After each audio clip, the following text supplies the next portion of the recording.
Support for How in the Hell Did I Get Here comes from the Coloring Book Coach. Did you know it's possible to heal your heart and more through coloring and the help of the Coloring Book Coach?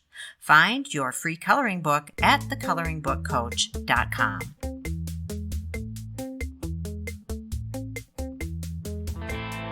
Welcome back to part 3 of our 4-part series we're calling Secrets of a Runaway Carnival Worker, featuring our special guest, Kevin Ball. If you missed part 1 and 2, please go back and listen to those now. Kevin Ball's stories from his runaway adventures at 15 just don't quit.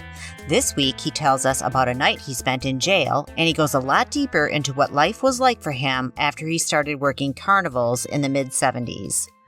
A reminder that we recorded these stories during a long virtual happy hour. We had 4 out of 5 sisters, and a couple of the brother-in-laws floated in and out, which explains some of the sound quality. One thing, before we get going, we want to say thank you for being a loyal listener and also ask a quick favor. If you can, please consider supporting the show at buymeacoffee.com/thecoloringbookcoach. We know it's a weird time on the planet, which is why small shows like ours really need and appreciate support to keep on keeping on. It's easy to do at buymeacoffee.com/thecoloringbookcoach. You can become an ongoing member for just $5 a month, or just treat us to a one-time virtual cup of coffee for $3. And if you're already helping out, thank you from the bottom of our hearts. It really means a lot when we get support for the show. This is Kim A. Floden, and you're listening to How in the Hell Did I Get Here? As usual, this episode includes swear words. Stay tuned, people.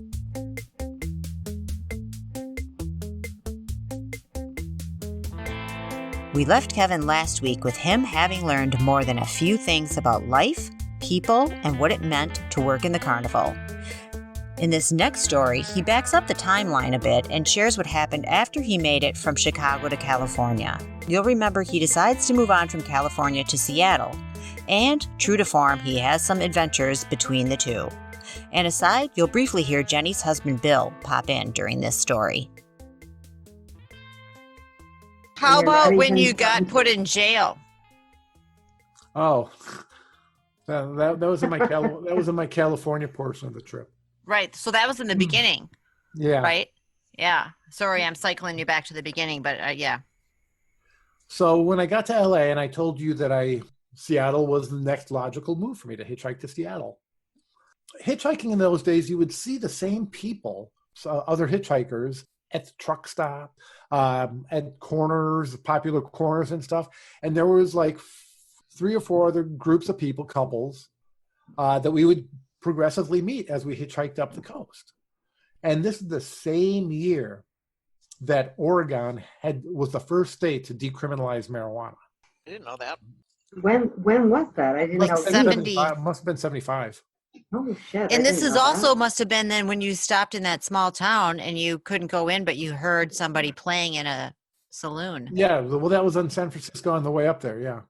So, okay, well, I'll start with that one on my way up there then, since I was going through San Francisco hitchhiking up there. So I'm hitchhiking up the coast, and I just get past San Francisco, and I'm in this, I can't even remember the name of the town, but it was just about 10 miles north of the bridge from San Francisco. So I'm hanging around this little town, and there's a bar there, and I'm hanging outside the bar, and Neil Young is playing there. I wasn't 18, so they wouldn't let me in the place, but I ended up just sitting outside there, listening to the whole set of Neil Young playing at this tiny little bar in north of San Francisco for the next hour or so. And we didn't figure that out until you got that album and heard him talking about it. I knew that I saw him, right? But I actually have the album that he's got songs on from that same performance, which I found out later. I did some detective work and trying to find out where it was done. I found out that's the fucking show I was at. But on the curb. Okay, that's pretty cool. Yeah, no, that was pretty amazing. Was he already a celebrity by then, or was that? No, he was a celebrity by then, but it was still a very close knit Hollywood kind of group. It was still like the Laurel Canyon kind of group of people, even though it was in San Francisco. It was still the end of the peace, love, dove thing. So he was a get, but he wasn't a super major get for the place that he was playing in. So I continue my hitchhiking up north, and we're continuing to see the same people hitchhiking. I cross the Oregon border, and I'm in Coos Bay, Oregon. And we're at a spot where like all these groups of people got to be in the same place at once. And there's like 8 of us there. And they're going, we're in Oregon. They just decriminalized pot. Let's go have a party on the beach. And so we went to a market, and I had no money. I've been on the road for a long time. I have no way of making any kind of money, and any money I bummed was going straight to food. We went to this one market, and people bought things. They were going to make a big communal salad and hang out on the beach and smoke weed somewhat legally for the first time ever. And so I wanted to be a participant in it. So I stole a piece of Cracker Barrel cheese. The bar that's like that big. Yeah. So I start leaving the store. I'm wearing an army jacket. My army jacket in those days, that's what I wore all the time.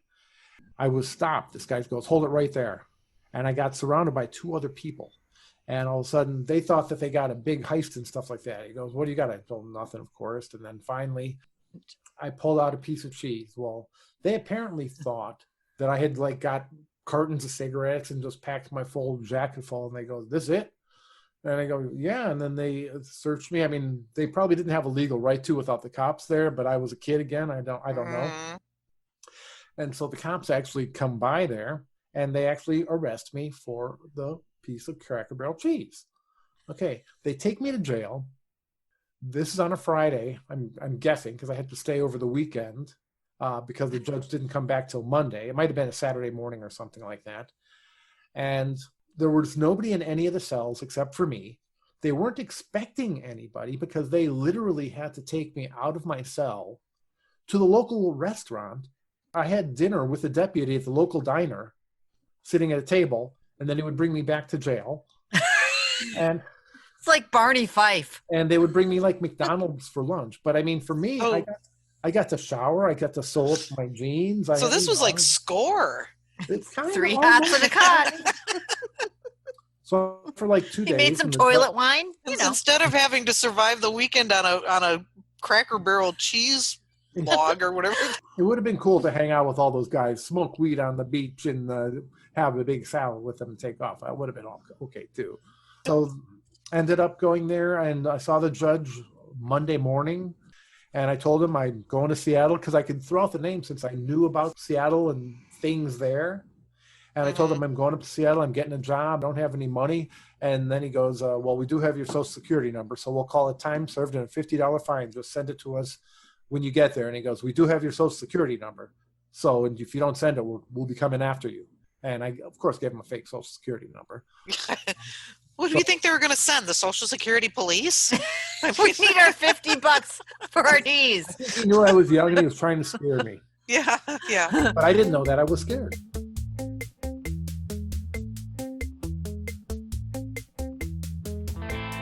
In this next story, Kevin is back sharing more crazy behind-the-scenes stories about what it really was like to be a carny on the road in the mid-'70s.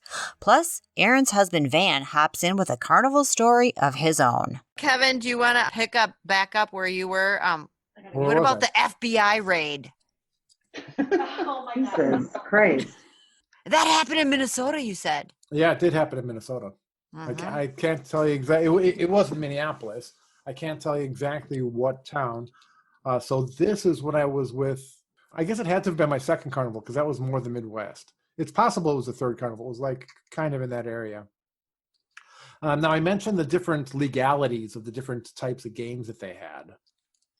And they could really take a lot of money from a lot of people because it would get to the point where people would be losing so much money and they thought they could win that the game artists would make them the offer, give them a talk saying, listen, you've lost a lot of fucking money. I can't give you your money back. But what I can do is we could take your money and we'll take it and we'll just go a double or nothing. We'll, one shot for double or nothing. And worse so than Vegas. Con artists, yeah. And that would go into $400 and sometimes up to a couple $1,000 for the bigger games.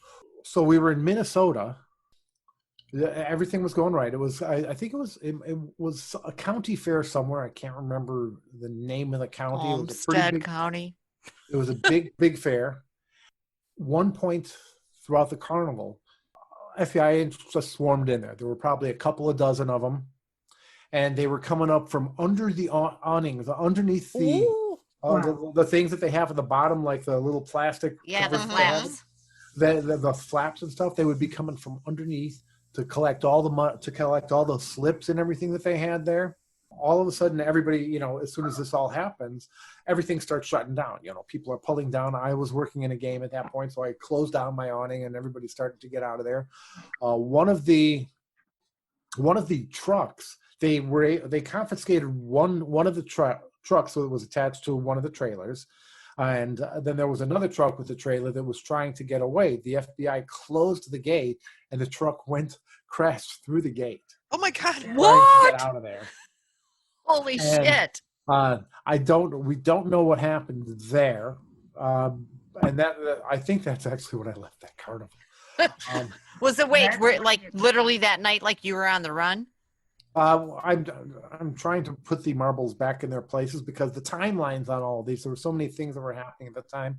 This has got to be made into a movie. But everything you've told us so far. It's going to be made into a podcast for sure. I did not leave the carnival at that time. Well, there you have it. The carnival has just been raided by the FBI, and Kevin has decided to stick with it for now. Don't go anywhere. We'll be right back after this quick break. Hey, this is Kim, also known as the Coloring Book Coach. I just wanted to pop in here and say I hope you're doing well, and also there are some great free coloring pages for you at thecoloringbookcoach.com. And I'm here for you if you need someone to talk to. Right now, I'm offering 20-minute intuitive sessions for just $40. I have the ability to tune into you and your life and provide quick assessment and advice for whatever might be going on. Here's a testimony from a recent client who says, Kim's reading was extremely informative and on target. She knew very specific information about my situation and has provided me with clear direction about next steps to take. She was extremely professional, empathetic, and kind. I highly recommend Kim. She truly has a gift with energy. So if you're interested in giving this a try, reach out to me at thecoloringbookcoach@gmail.com and let's talk. That's thecoloringbookcoach@gmail.com. The carnival's just been raided by the FBI, and it was a crazy scene. Let's get back to Kevin to find out what happens next. This has got to be made into a movie. But everything you've told us so far. It's going to be made into a podcast for sure. I did not leave the carnival at that time. But they lost one of the trailers. They confiscated the trailer. They confiscated the money that was in it. And as far as the other trailer was concerned, I can't remember what happened to the one that I think it was to no avail. I think everybody got busted, including you. Wow. No, he was out under one of those flaps. Just the people that were actually inside the games. My games were a non-issue. I mean, you were giving away goldfish, yeah, kind of, all those, that kind of a thing. I haven't actually thought about that for a long time. I'd have to, like I said, search my memory to really find out how that ended up being resolved. But I did not leave the carnival at that point. We did go to another community. Just so I'm clear, because I'm not sure I understood. The FBI agents showed up, started literally swarming the booths.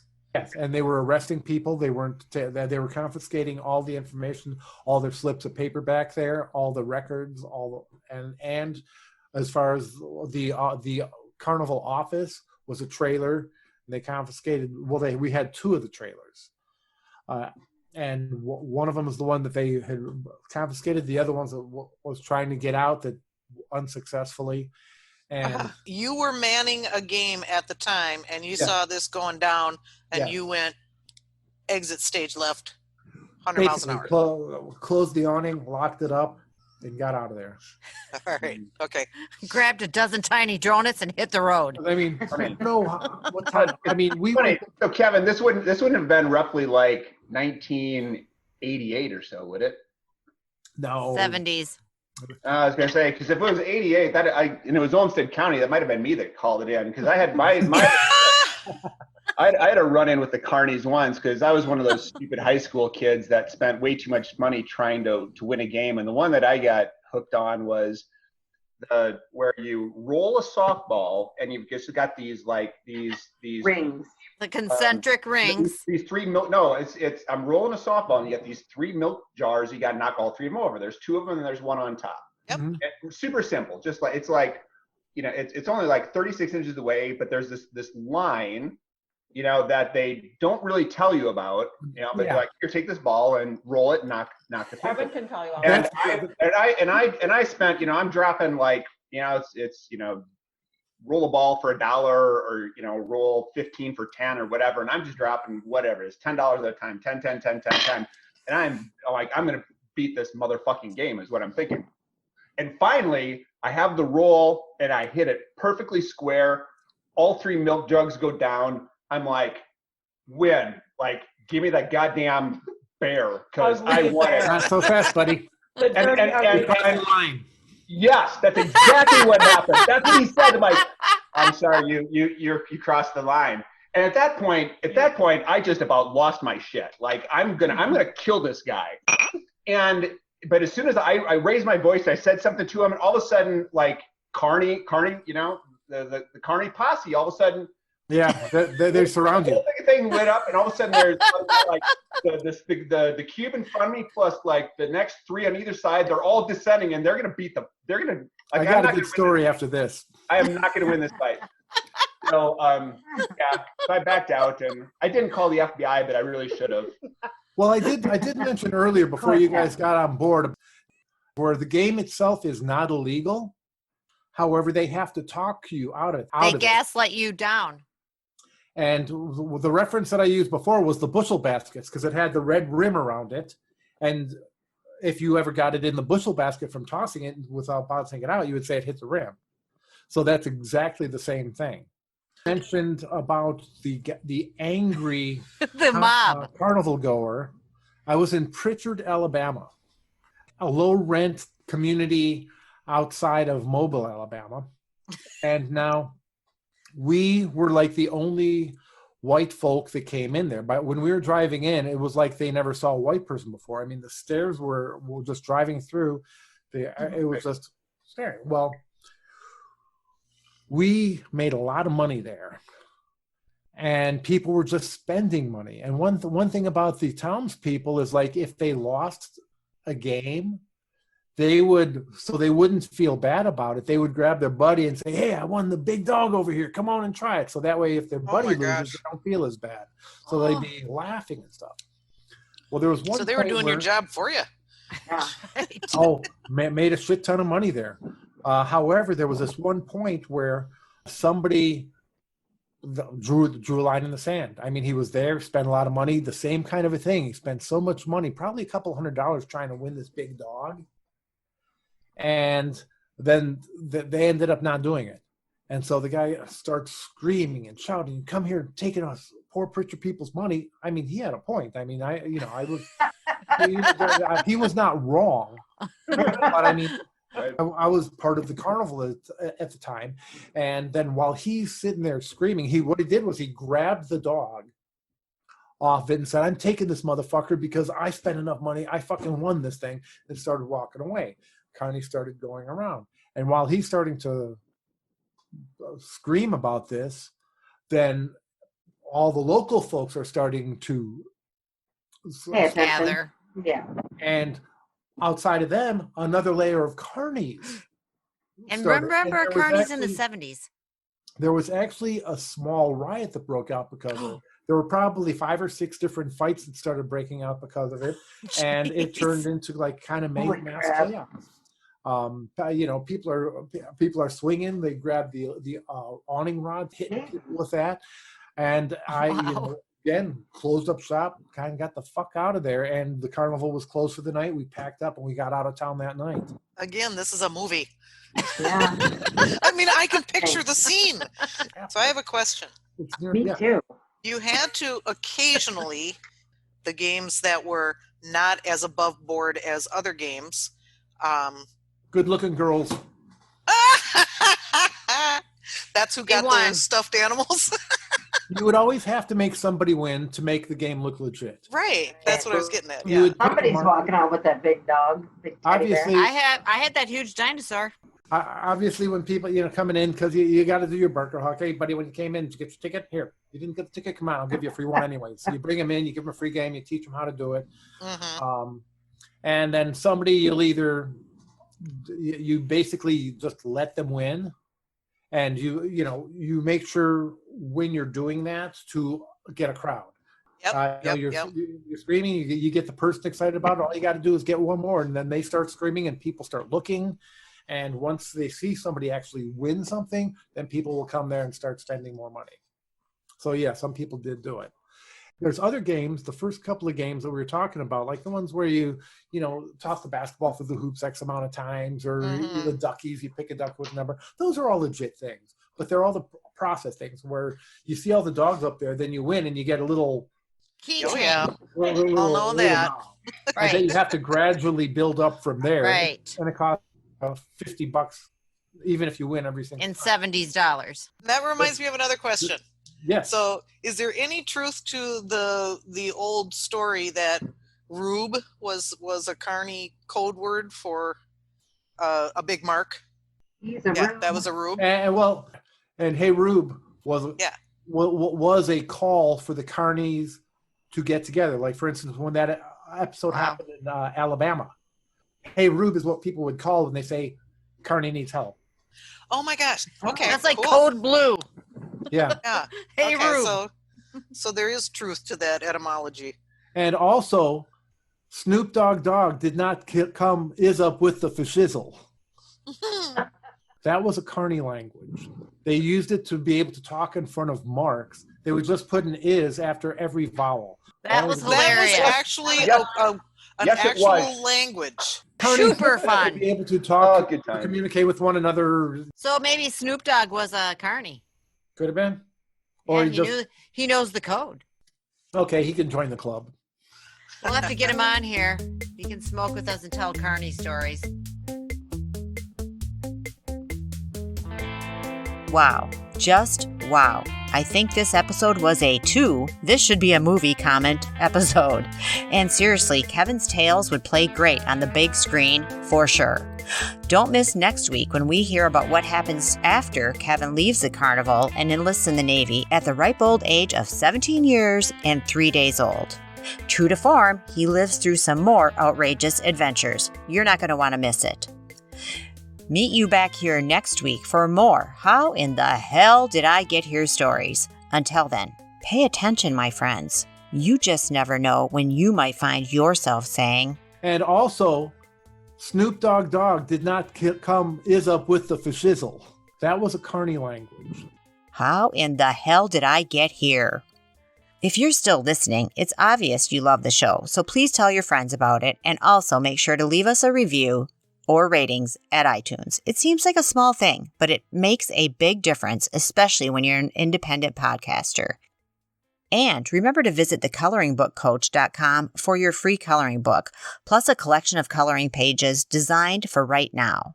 Also, we hope you're listening to the How to Fall in Love with Yourself Toolkit podcast to find out what's happening every month and the tools you will need to support you through it. Subscribe to that podcast where you're listening to this one.